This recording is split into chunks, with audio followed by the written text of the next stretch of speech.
In 2010, a young couple vanished while exploring Mammoth Cave, leaving only questions and shattered families behind. 7 years later, Spelunkers uncover a sealed chamber where haunting echoes lead to the discovery of the couple's final, desperate messages and the chilling truth of their fate. Jake Thompson had always been drawn to places where light struggled to reach, and Mammoth Cave was a dream he had talked about since high school. That spring of 2010, with Emily at his side, he finally set out to explore it. They were young, adventurous, and eager to mark their first year together with something unforgettable.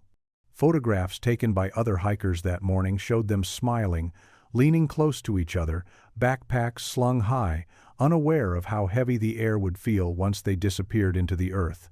They signed into the visitor log like everyone else, 2 neat names scrawled in ink. Rangers later remembered them chatting easily, asking about unmarked trails and the less-traveled sections that weren't part of the typical tourist paths.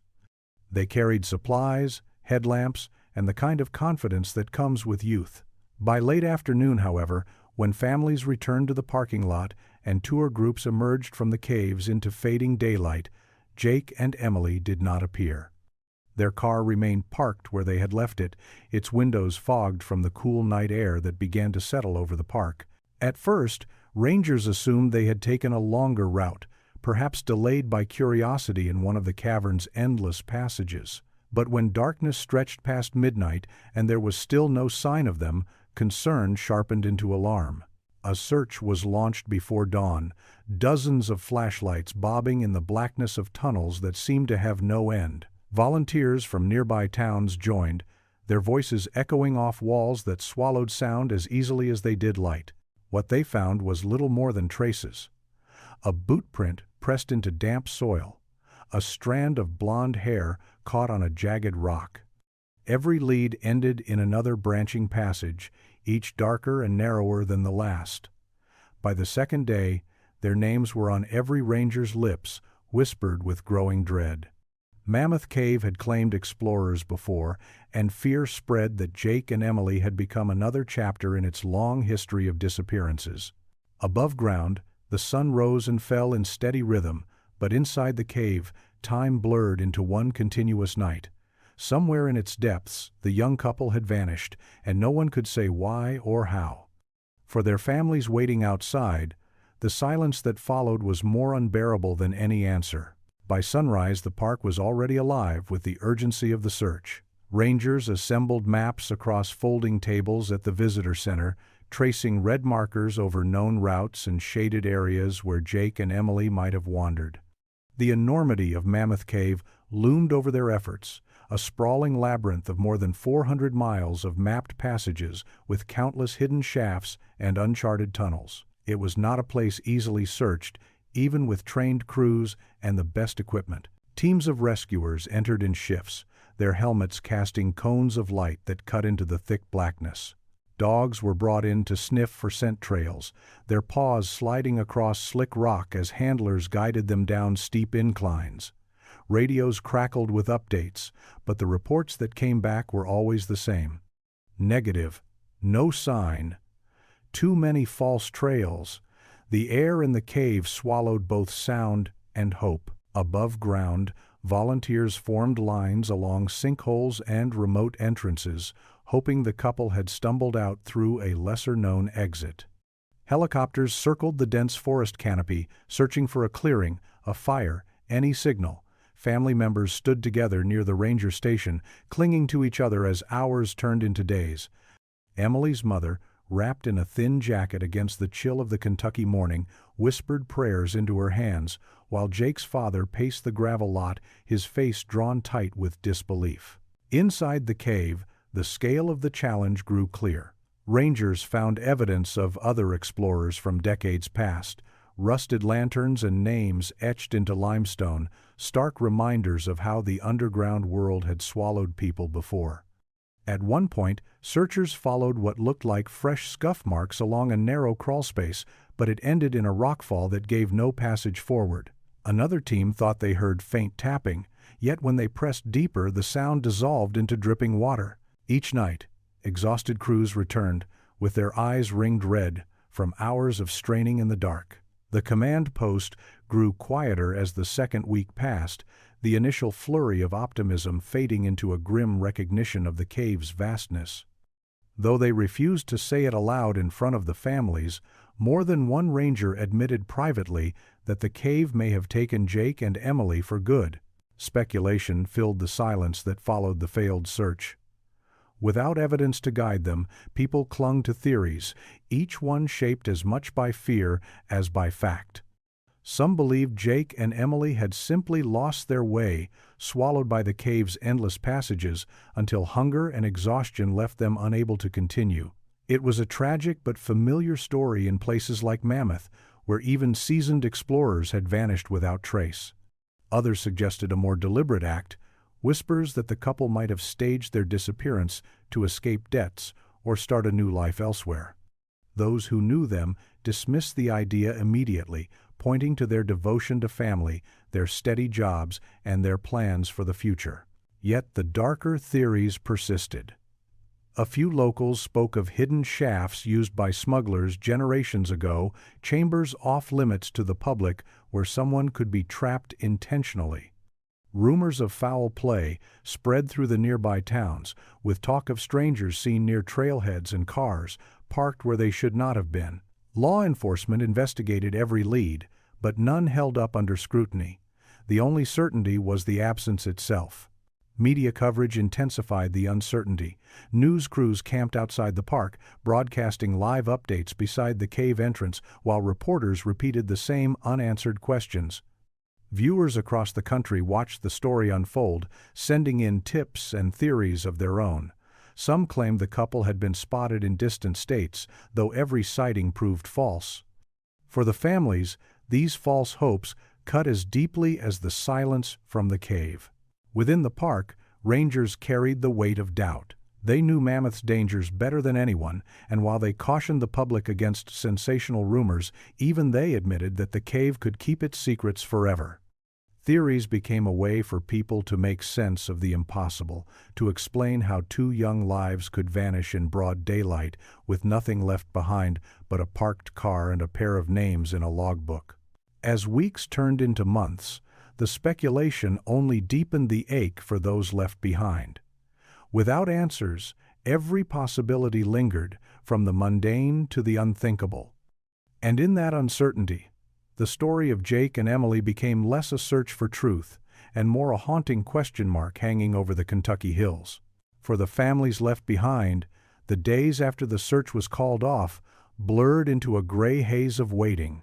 Emily's parents kept her childhood bedroom untouched, the posters on the walls and the neat rows of books exactly as she had left them, as though she might walk through the door at any moment. Her mother would sit at the edge of the bed in the quiet evenings, folding and unfolding letters Emily had written from college, trying to hear her daughter's voice in the words. Jake's parents turned their home into a kind of command post, a place where stacks of flyers and binders of search records crowded the dining table. His father clung to the hope that somewhere deep in the labyrinth his son was alive, waiting for another chance to be found. Friends visited often in those first months, bringing food or offering to run errands. But what the families needed most was something no one could provide. Answers? Each anniversary, each holiday, widened the wound. Birthdays passed without candles, weddings were attended with an empty chair reserved for who should have been there. The grief was complicated by not knowing, a sharp edge of hope that refused to dull even as time ground forward. At night, both families admitted to dreaming of the cave. They imagined Jake and Emily together in the dark, their hands clasped, whispering comfort to each other as they searched for a way out. Those visions hurt, yet they also gave strength. The idea that the couple had not faced their fate alone was a small mercy, one they held on to when little else remained. In public, the families balanced composure with quiet pleading. Press conferences showed them holding photographs, asking anyone with information to come forward, their voices trembling yet determined. Privately, there were arguments and tears, moments when despair fractured even the strongest bonds. But no matter how frayed they became, They could not let go of the belief that one day the silence might break, and that the earth would give back what it had taken. For 7 years, life continued in limbo, marked by the absence of two young people whose story seemed written in stone, unfinished and unyielding. By the end of the summer of 2010, the rescue operation had shifted into something quieter, more administrative. What began with swarms of rangers, dogs, helicopters, and volunteers became a handful of officers filing reports and mapping the areas already searched.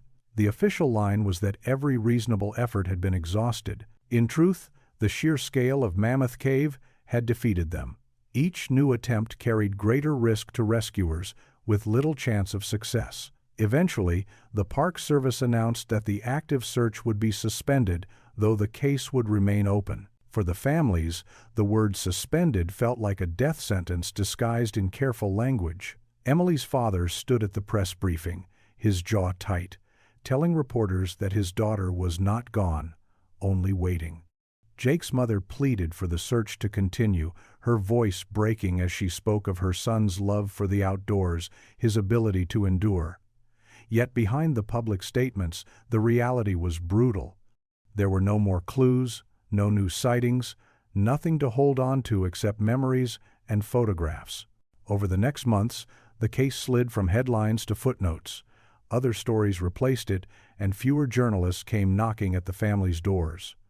Even in the town nearby, conversations shifted back to daily routines, though now and then someone would lower their voice and speak of the couple who vanished underground.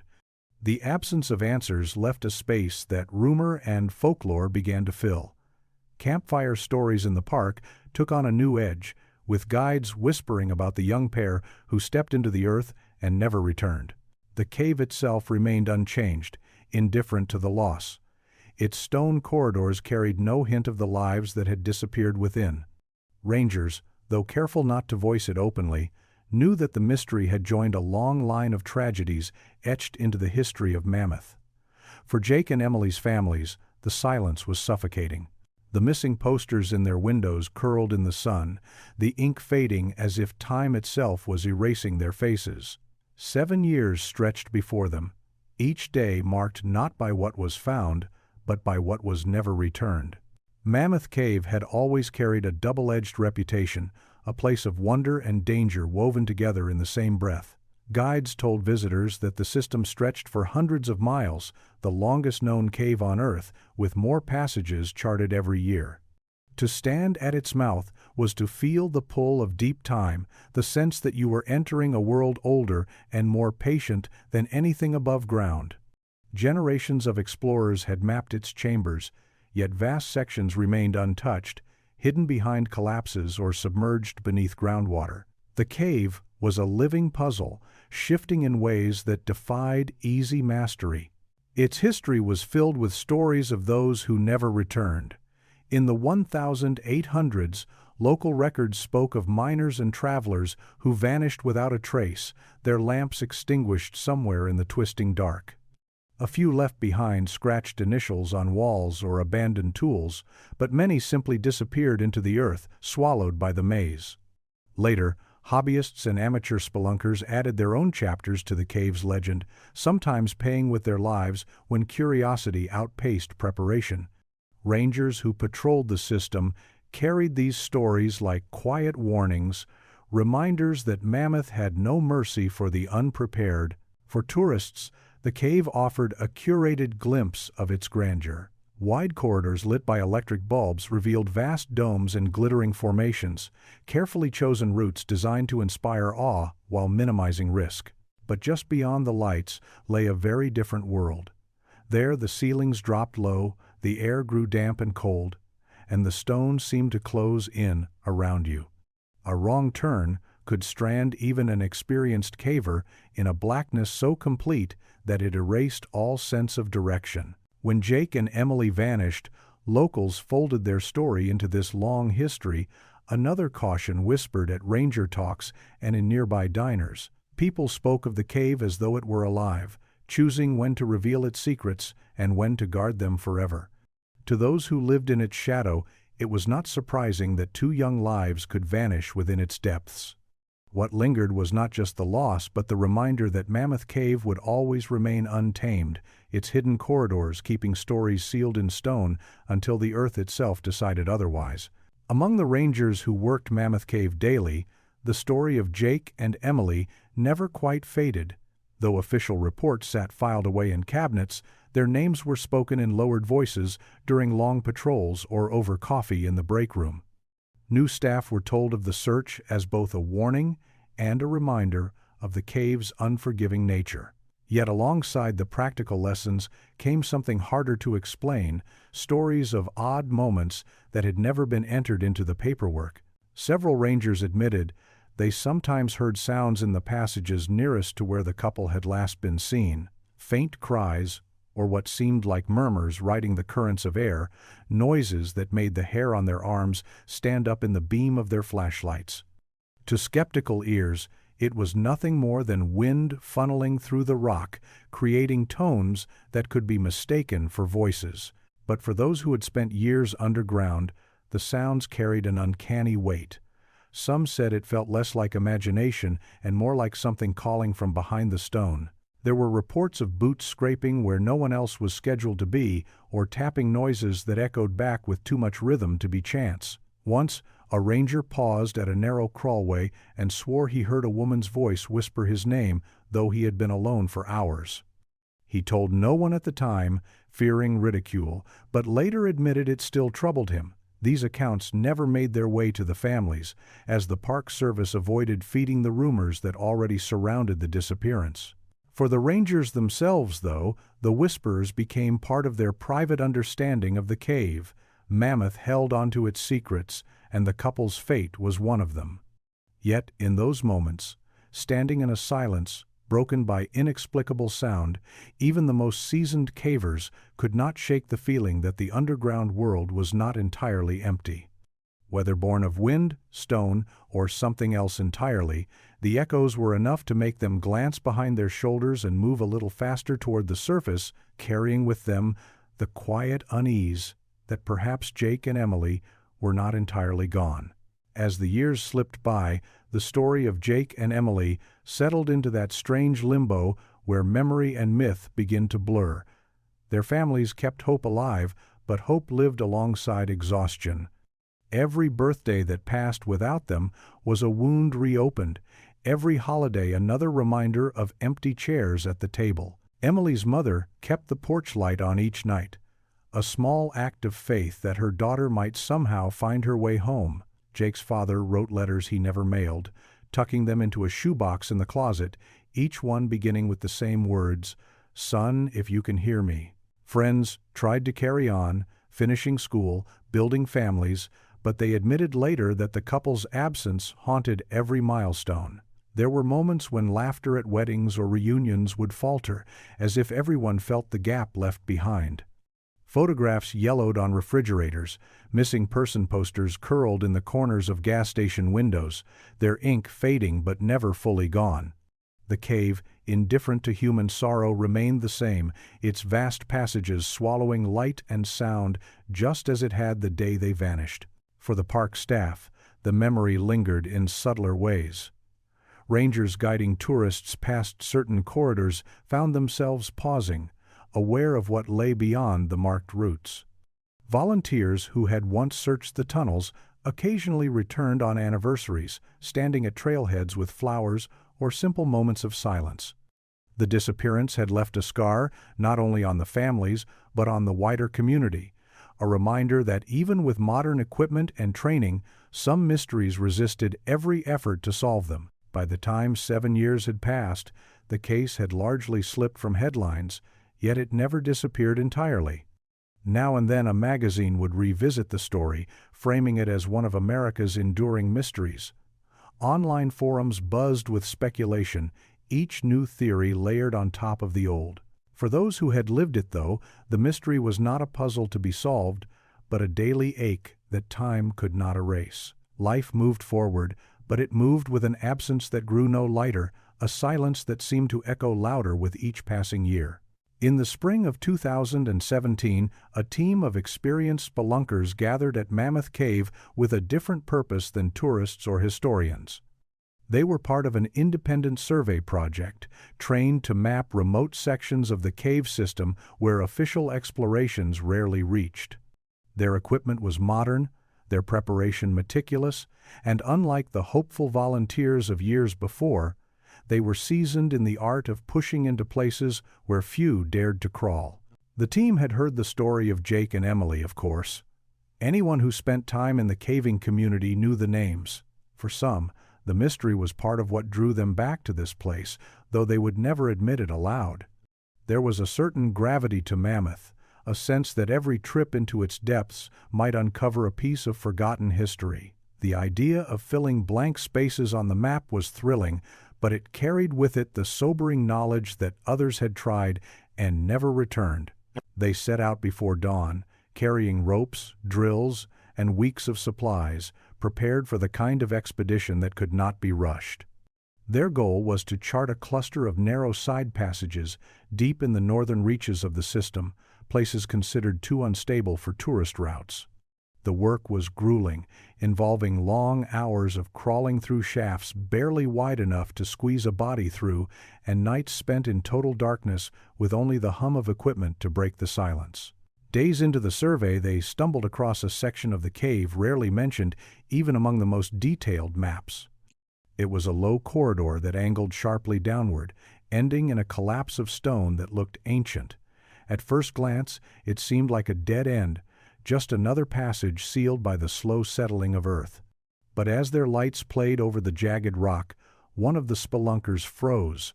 From behind the wall came a sound, faint and uneven, that made every member of the team fall silent. It might have been wind, but in the stillness of the cave it carried an edge that felt unmistakably human. They stood listening, hearts pounding, as the echo reached them again. The discovery of the sealed passage came almost by accident. The team had been working through a cramped corridor, documenting stalagmite growth and sketching out the narrowing walls, when one of the cavers noticed a shift in the air. It was subtle, the faintest current brushing against his cheek as though the cave itself was exhaling. He paused, set his light against the jagged rock ahead, and realized the collapse in front of them did not look like a solid wall but rather a choke point where stone had caved in, sealing off something beyond. They crouched in silence, pressing ears against the rock. At first, all they heard was the familiar drip of water and the dull hum of their own blood in their ears. Then, as the group settled into stillness, there came a sound so faint it almost could have been imagined, a hollow note, like something tapping from within. It carried through the cracks, faded, and then returned again, bouncing strangely in the narrow space. They exchanged uneasy glances, each hesitant to be the first to call it what they were all thinking. The collapse itself looked old, the kind that could have shifted into place years earlier. Chunks of limestone and clay had fused together, leaving a barrier that appeared solid yet imperfect, with slivers of darkness visible between the stones. Their instruments confirmed what instinct already told them. There was air moving back there, a hidden pocket of space untouched for who knew how long. The team leader marked the site on their map and suggested setting up camp nearby. They would need fresh tools and additional support to even consider breaching the wall. As they spoke, the faint sound came again, lingering just long enough to raise the fine hairs on the back of their necks. The rational explanation was wind forced through irregular cracks, but none of them said it aloud. In that moment, the cave felt less like stone and more like a throat, carrying echoes from another time. They extinguished their headlamps one by one before settling into uneasy rest. In the absolute black, the memory of the sound lingered, impossible to dismiss. Somewhere beyond the collapse, the cave was holding something it had hidden for years. At first, they told themselves it had to be the wind. Caves breathed with the shifting of pressure, exhaling through cracks and chambers, and the sounds could be eerie even to the most experienced spelunkers. But the more they listened, the harder it became to explain away. The faint cry carried a rhythm, rising and falling as though shaped by intention rather than accident. In the darkness it seemed to take on the cadence of words, muffled but pleading, drifting through the sealed rock. One of the younger cavers pressed his helmet against the wall, convinced he could make out syllables, though the others warned him not to let his mind play tricks. Still, when the sound came again, several heads turned in unison, proving it was not only his imagination. The tapping that followed was even harder to dismiss. It came in clusters, 3 knocks in quick succession, then silence, then another set, too deliberate to be dismissed as random. The group fell into uneasy debate. If it was wind, why did it repeat with such precision? If it was water, why did it echo in patterns? And if it was something else, what could survive beyond a rockfall sealed for so many years? The unspoken thought settled heavily over them. Jake and Emily had disappeared 7 years earlier in this very region of the cave. Could they somehow have reached this chamber before the collapse? The idea was impossible, yet the sounds were undeniable. They set up microphones against the stone, recording every whisper of noise, and marked the times in their log. When one of the men whispered that it almost sounded like sobbing, the others told him sharply to keep it to himself. None of them wanted to be accused of letting superstition overtake science. Yet when they lay in their sleeping bags that night, staring into the absolute black, each of them heard it again. The air seemed to carry the faintest wail, thin and human, as though the cave itself was trying to speak through its own walls. By morning, they were no longer arguing over whether they had heard something, only over what it meant. Whatever was trapped behind the collapse, the cave had chosen this night to let its voice slip through. Word of the strange noises did not stay contained to the expedition team for long. Within days, their recordings were passed quietly to park officials, who gathered in a small office to listen with skeptical ears. The faint cries and tapping echoed from the speakers, distorted but clear enough to silence the room. One ranger folded his arms and said it was nothing more than air pressure playing tricks, but his voice lacked conviction. Another shifted uncomfortably, muttering that it sounded too much like someone calling for help. The possibility seemed absurd. 7 years had passed since Jake and Emily vanished, and no human could have survived sealed behind stone for that long. Still, the timing was uncanny.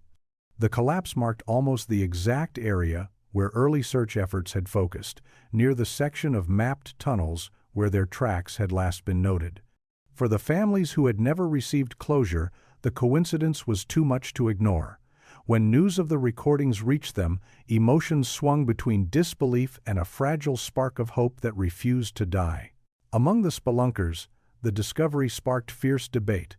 Some wanted to dismiss the sounds as natural phenomena, unwilling to fuel sensational headlines. Others argued that even if the noises were not human, they might point to a previously unknown chamber, one that could hold answers about what had happened. In the end, they agreed the site deserved more than whispers in the dark. It demanded a response. Local rumors spread quickly once word leaked beyond the park offices. By the week's end, talk of voices in Mammoth Cave filled diners and church pews across the county. Some insisted the couple's spirits were reaching out, unwilling to leave without being found. Others said it was only a trick of sound, though their eyes betrayed unease when the subject came up. What mattered most was that after years of silence, Jake and Emily's names were once again on everyone's lips. For the first time in 7 years, the families received calls not of false sightings or dead leads, but of something tangible. It was not hope in its purest form, but it was enough to stir the possibility that the cave was finally ready to reveal what it had kept hidden. Authorities could not ignore the reports once the recordings spread beyond the circle of cavers. By the second week, officials from the National Park Service arrived at Mammoth Cave, accompanied by forensic specialists and law enforcement. What had begun as a survey project was suddenly treated as a potential crime scene, though the rangers who had searched for Jake and Emily years earlier felt a flicker of something more personal. For them, the collapse was not just stone. It was a chance, however slim, to finish what had been left undone. The sealed passage was cordoned off with tape and markers. Equipment cases lined the floor of the base camp that formed near the corridor, and generators hummed faintly in the distance, bringing light and power to a place that had known only darkness for centuries. The spelunkers who had first discovered the noises stood back now, their faces pale as they explained to the newcomers where and how the sounds had been recorded. Every detail was logged, every inch of the collapse was photographed. Officials debated their approach with careful precision. To breach the chamber too hastily risked destabilizing the fragile rock and burying whatever evidence might be preserved within. But to wait too long meant allowing speculation to spiral unchecked, which could threaten both the families and the reputation of the park itself. In the end, a compromise was struck. A specialized team would begin clearing the rockfall slowly, using drills and chisels rather than heavy machinery, while sound technicians continued to monitor the faint noises. Above ground, word of the operation reached the families. Emily's mother wept at her kitchen table as she listened to the call from park officials, clutching the phone as though it were a lifeline. Jake's father drove through the night to Kentucky, unwilling to sit another day at home while answers might finally be breaking through. Reporters followed close behind, their vans clustered along the park entrance, though rangers pushed them back, determined to preserve the dignity of the site. Deep underground, the team gathered their tools, their movements deliberate, every strike echoing through the stone. The silence that followed each blow carried a weight heavier than rock, as though the cave itself was listening to their efforts. Whatever lay beyond that sealed wall, the world was about to confront it. The work of breaking through the collapse was slow, almost surgical. A team of geologists and engineers studied the barrier first, mapping the way the boulders had fused together and calculating how to dismantle them without triggering another cave-in. The chamber beyond was a mystery, but the stability of the passage they stood in was fragile. One wrong move could seal it permanently or worse, bury the crew alive. So each strike of the chisel was measured, each stone pulled free with gloved hands and lowered carefully into waiting buckets. The cave amplified every sound. The scrape of metal against limestone rang like a bell, the muffled thud of rock dropping into piles echoed back from unseen corners. Between efforts, silence pressed down with unnerving intensity, broken only by the steady hiss of respirators and the faint dripping of water from somewhere deep in the dark. At times, the workers swore they heard a response from behind the wall, a hollow vibration that lingered long after tools went still. Some said it was imagination, others insisted it was real. Either way, it kept them moving forward. Above ground, the families waited in tense vigil. Emily's mother held a framed photograph of her daughter, its glass worn from years of handling, while Jake's sister refreshed her phone obsessively, desperate for updates. They had been promised nothing, only that an effort was underway, but hope so fragile after 7 years had taken root again. News crews hovered near the edge of the park, kept away from the cave itself, but their bright lights and eager microphones reminded everyone that the eyes of the country were turning once more toward Mammoth. After days of careful progress, a draft of cool air brushed across the workers' faces as the last major stone was shifted aside. The sensation was unmistakable, the breath of a chamber that had been sealed for years. Lights were lowered into the narrow gap, illuminating a sliver of blackness that seemed endless. Dust rose in choking clouds, carrying with it the smell of earth long undisturbed. The team stood back, their faces streaked with sweat and grime, knowing the moment had finally come. Behind that fragile opening lay answers that had waited in silence for nearly a decade. When the first light pierced through the opening, the chamber beyond revealed itself in fragments. At first it was nothing more than a yawning black void, the beam swallowed by stone that had not seen illumination in years. Then, as the team widened the gap, shapes began to emerge. The ground was uneven, layered with dust and debris, but scattered across it were objects that had no place in the untouched cave. A nylon strap stretched limp across a pile of rocks. The corner of a faded backpack slumped against the wall. A cracked plastic water bottle, its label worn to translucence, gleamed faintly in the light. The air was still and heavy, but it carried a subtle difference, a stale weight that spoke of long confinement. The chamber itself was larger than expected, a hollow pocket hidden by the collapse, its ceiling rising in jagged arches. Along one wall, marks cut into the limestone caught the attention of the spelunkers.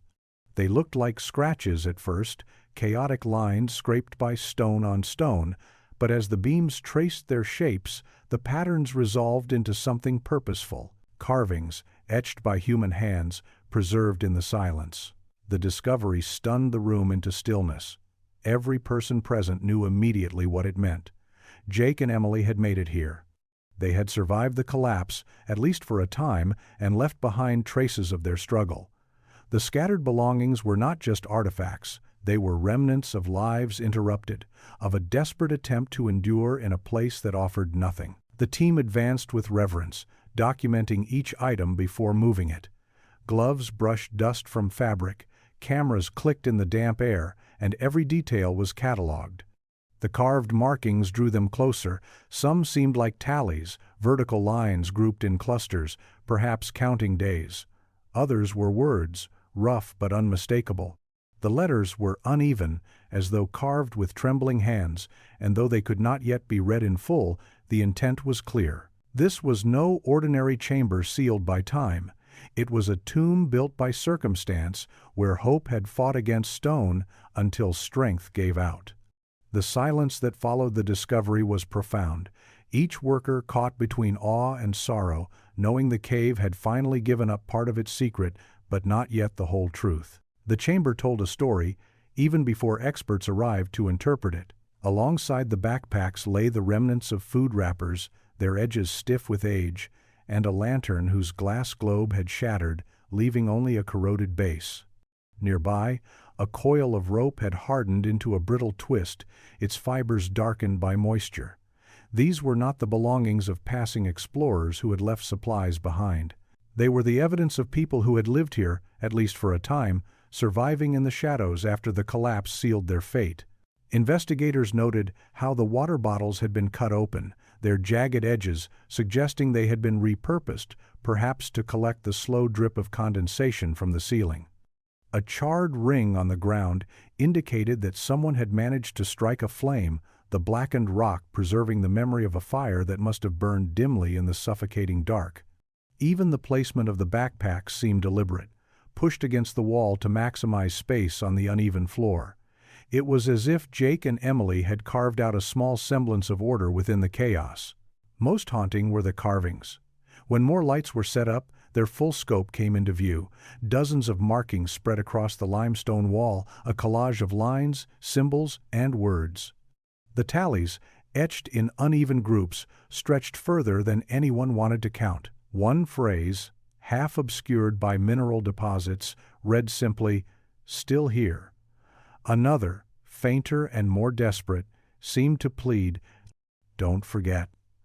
The crude letters spoke with more clarity than any voice could, their message etched into stone as a final attempt to be remembered. For those who had followed the case for years, the chamber was confirmation of what they had long suspected but never proved. Jake and Emily had not vanished without a trace. They had endured, struggling against impossible odds, leaving behind a record of their presence in the only medium available to them. As the evidence was catalogued, the chamber became not just a place of discovery but of mourning. Every item lifted from the dust was both a clue and a relic, a fragment of 2 young lives that the cave had hidden but never fully erased. Experts soon turned their focus to the very sounds that had drawn the spelunkers to the collapse in the first place. Audio engineers set up sensitive equipment along the jagged opening, hoping to isolate the source of the cries and tapping. When the recordings were analyzed, the explanation began to take shape. The noises were not new but residual, a quirk of the cave's acoustics. Shifts in air currents had carried vibrations from within the sealed chamber, amplifying and distorting them until they reached the ears of those nearby. The unsettling realization was that what had been heard in 2017 was likely the fading echo of what Jake and Emily themselves had made years earlier. The cries, the knocks, the desperate attempts to signal through stone had been preserved by the chamber's acoustics, bouncing along hidden channels until the right conditions allowed them to escape.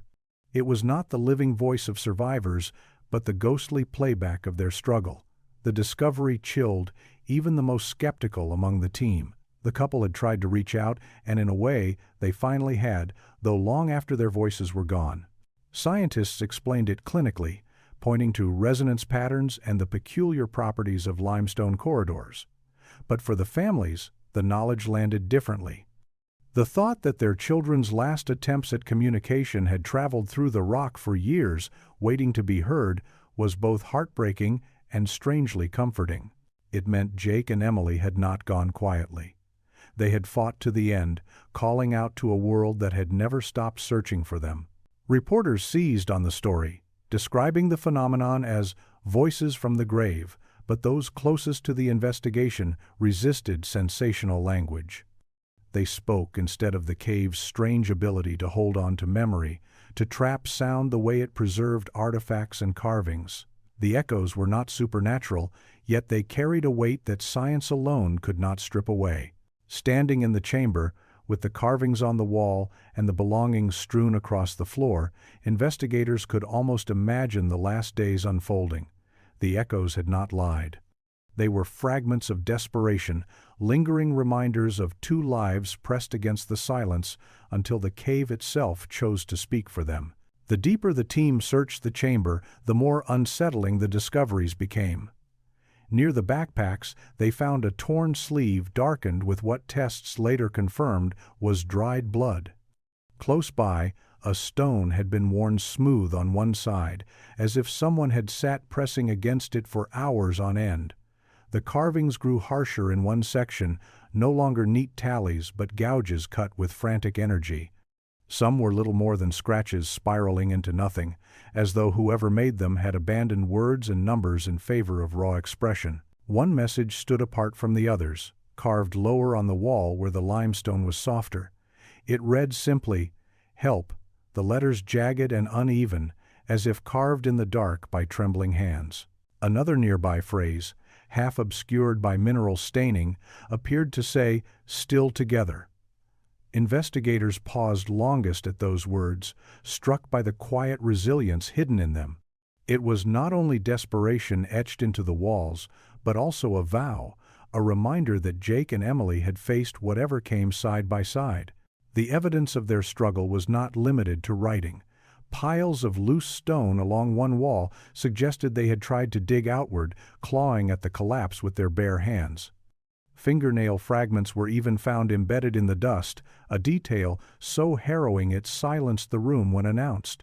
The chamber seemed to echo with the memory of their determination, each detail a reminder of how hard they had fought against the inevitable. For the families who later learned of these findings, the revelations were unbearable and yet essential. Knowing that their children had not simply disappeared into the void, that they had left behind proof of their will to survive, brought grief edged with pride.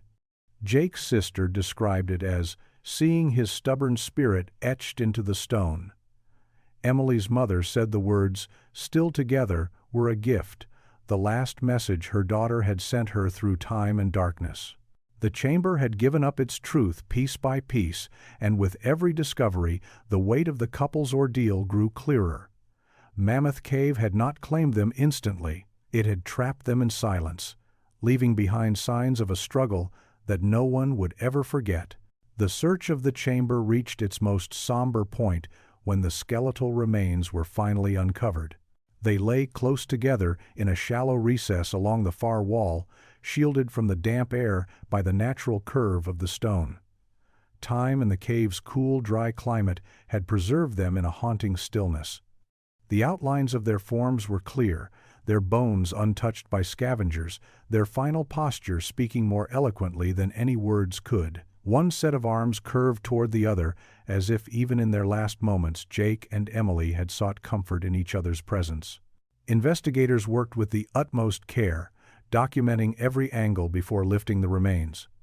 Cotton swabs collected soil samples, brushes swept away centuries of dust mingled with the 7 years of silence that had passed since the collapse.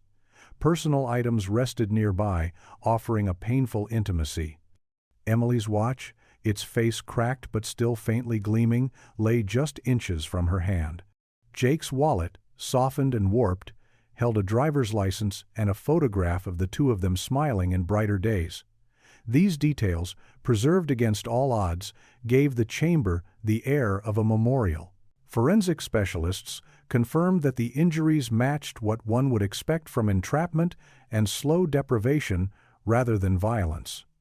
Malnutrition and lack of oxygen had done their work in the end. The scratches on the walls and the piles of disturbed stone told of their fight to survive, but the positioning of their bodies spoke of quiet resignation. After the struggle had faded, they had faced the darkness together, leaving behind not only messages but an image of devotion that no collapse could erase. When news of the recovery reached the surface, families gathered in tears. The waiting that had stretched across 7 long years was over, though the relief of knowing came threaded with unbearable sorrow. Rangers carried the remains from the depths with solemn respect, their headlamps illuminating the path one final time. The cave that had swallowed Jake and Emily had at last released them, and with their return came the fragile gift of closure. Above ground, where sunlight touched the earth, their story rejoined the living. The journey back to the surface was carried out in near silence.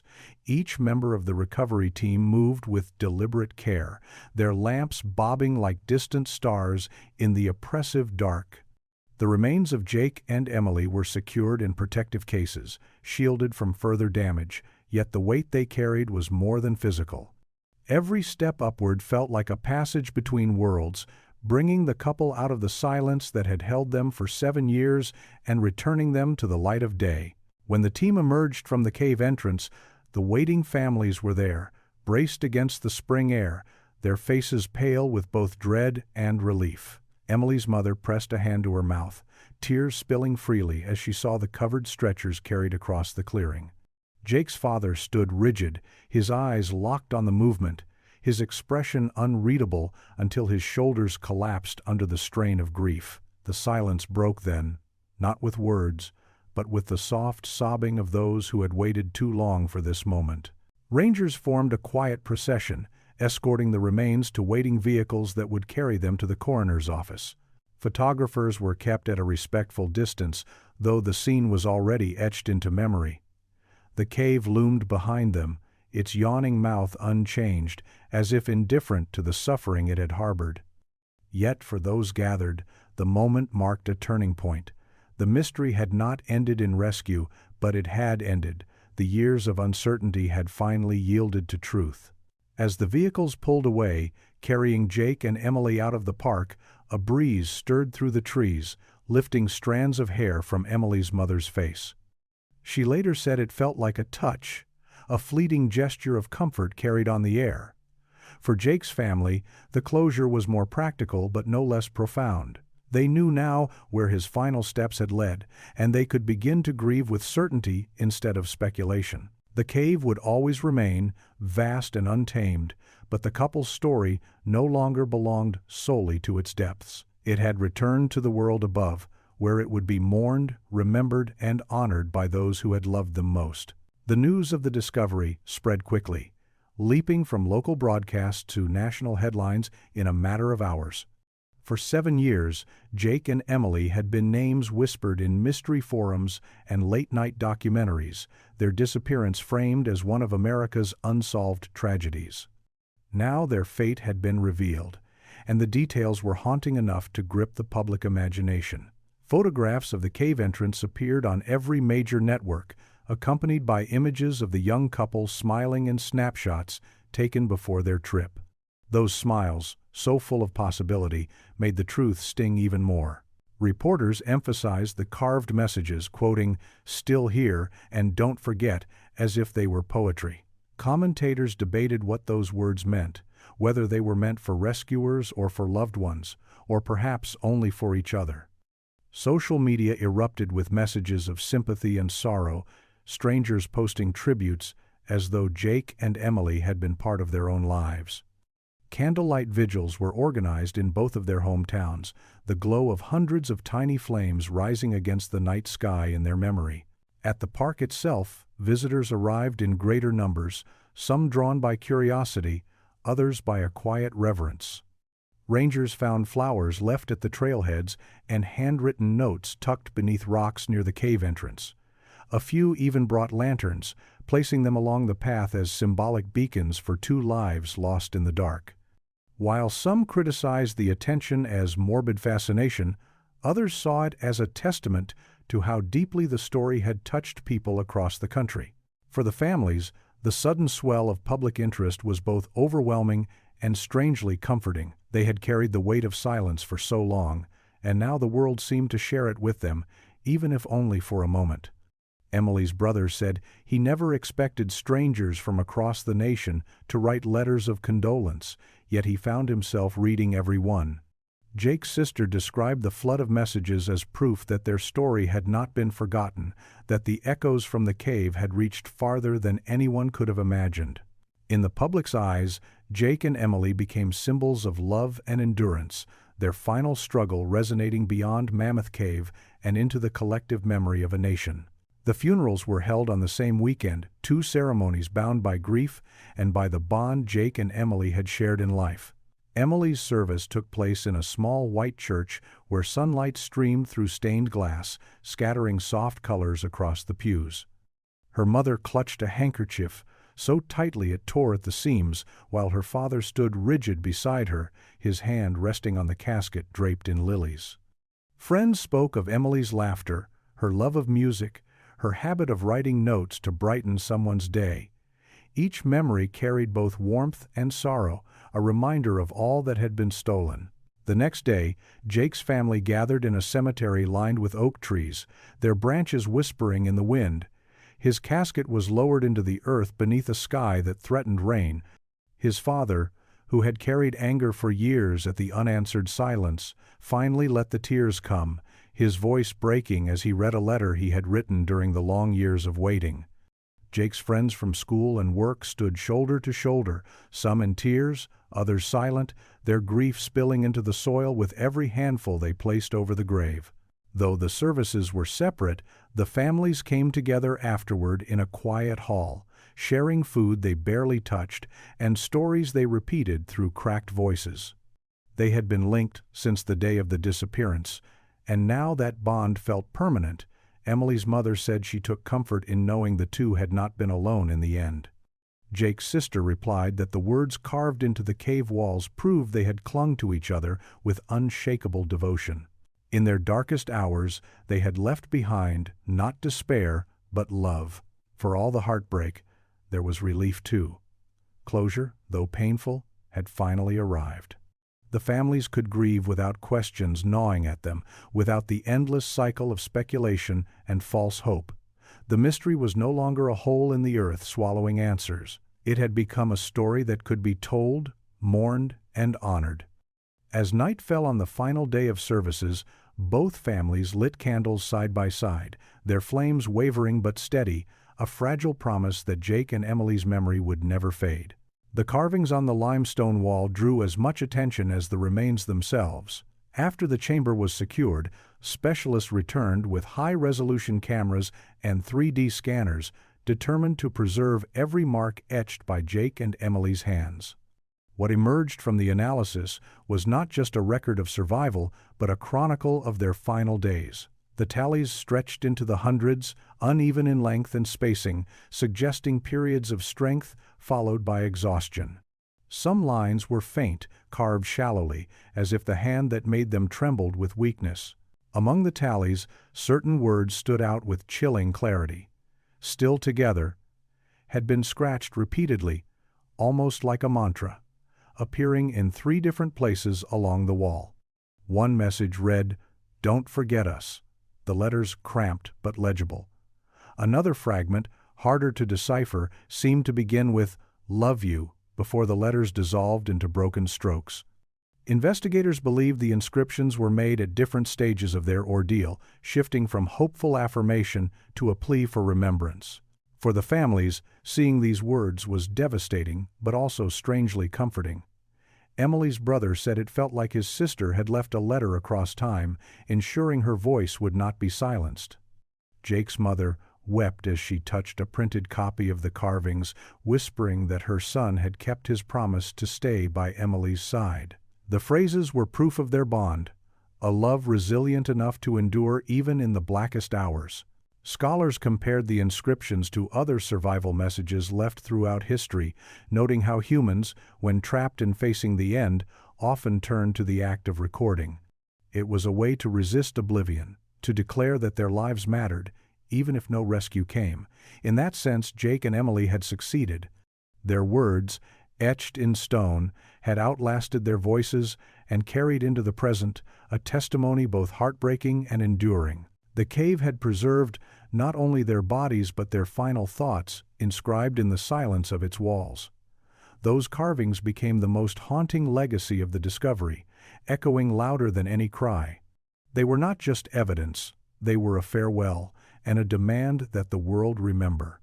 In the weeks that followed the recovery, Mammoth Cave officials faced a reckoning of their own. The discovery of Jake and Emily's chamber reignited questions about safety and the risks long known but rarely spoken of in public tours. Press conferences were held where rangers stood before maps that stretched like spiderwebs across the wall, acknowledging that no amount of preparation could fully tame a cave of such size and complexity. Still, they pledged to review protocols, to add stricter warnings, and to restrict access to unstable areas where collapses might occur again. For the caving community, the story carried a sobering weight. Spelunkers who had spent their lives chasing the thrill of the unexplored now spoke more openly about the dangers, reminding newcomers that curiosity could not replace caution. In club meetings and online forums, Jake and Emily's names were spoken as both a cautionary tale and a reminder of the resilience of the human spirit. Their endurance in that sealed chamber became a symbol of what it meant to be human in the face of overwhelming odds, and also a reminder of the price when the earth closes in without mercy. Visitors to the park increased, drawn not only by the beauty of the cave but by the story that had transfixed the nation. Rangers found themselves answering hushed questions from tourists who wanted to know where the couple had been found, even though the precise location remained off-limits. Flowers and notes were left near the trailheads, tokens of remembrance from strangers who felt bound to the story. Some criticized the attention as voyeurism, but others argued that it was a way for people to connect with the fragility of life and the persistence of love. The cave itself remained unchanged, its passages indifferent to the sorrow and fascination it stirred. Yet for those who had witnessed the recovery, it was impossible to step inside without thinking of the hidden chamber and the messages carved into stone. Mammoth had claimed many before, but Jake and Emily's story had pierced the silence in a way that could not be forgotten. The protocols would change, the tours would continue, but the cave's legacy was now entwined with theirs, forever marked by the echoes of two lives lost too soon. The echoes inside Mammoth Cave eventually faded, but the story they carried remained. After the investigations closed and the funerals were held, life moved forward, though never in the same shape it had once taken. For the families, closure did not mean an end to grief, only the chance to grieve without uncertainty. Emily's parents planted a small garden in her memory, a place where they could sit quietly and feel near to her. Jake's family established a scholarship fund in his name, hoping to honor the adventurous spirit that had once led him beneath the earth. In different ways, both families turned their sorrow into remembrance, weaving the couple's story into something that could endure. At the park, the chamber was sealed again, its fragile walls stabilized but left undisturbed. No tours passed near it, no signs marked its location. It became part of the hidden archive of Mammoth, a place known only to those who had been there, a silent witness preserved in stone, yet its presence could be felt in subtle ways. Rangers guiding visitors through safer passages spoke more carefully now, their warnings sharpened by memory. The cave was beautiful, they said, but it demanded respect. Among cavers, the story of Jake and Emily became legend, told in hushed tones before expeditions began. Their carved words, "Still together" and "Don't forget us," echoed louder than any geological lecture could, a reminder that exploration is both wonder and risk. New generations of spelunkers carried their story not as a deterrent, but as a vow to tread carefully, to remember those who had gone before. And in the wider world, the couple's fate continued to resonate. Documentaries were made, articles written, each one attempting to capture the haunting weight of what the cave had revealed. Yet no account could surpass the simplicity of their final messages, etched by trembling hands in the dark. Those words carried across time a plea and a promise that outlived them.